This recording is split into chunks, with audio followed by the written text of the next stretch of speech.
एक पुरानी फैक्ट्री थी। दीवारों पर जंग लगे निशान, मशीनों की आवाज और पसीने की खुशबू। वहीं एक कोने में पड़ा था 1 टन लोहा, ठंडा, भारी और बेकार सा। हर रोज मजदूर उसके पास से गुजरते, कोई उसे देखता भी नहीं।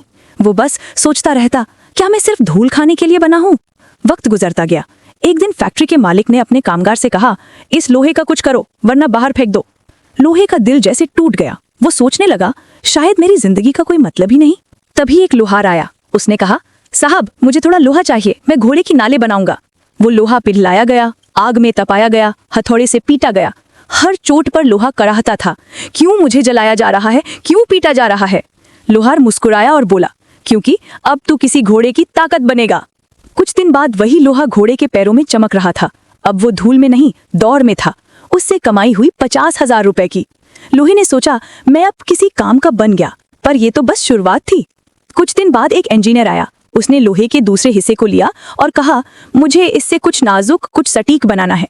वो लोहा मशीनों में गया, काटा गया, घिसा गया और उससे बने घड़ी के छोटे छोटे गेर। अब वही लोहा किसी की कलाई में टिक टिक कर रहा था, हर सेकंड की कीमत बता रहा था। उसकी कीमत बढ़कर 5 लाख रुपए हो गई। लोहे ने गर्व से सोचा, देखो अब मैं समय बताता हूँ। पर कहानी यहीं खत्म नहीं हुई।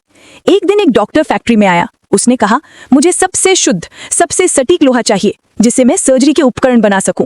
फिर वही लोहा पिघलाया गया, बार बार तपाया गया, इतनी गर्मी कि कोई और टिक न पाए।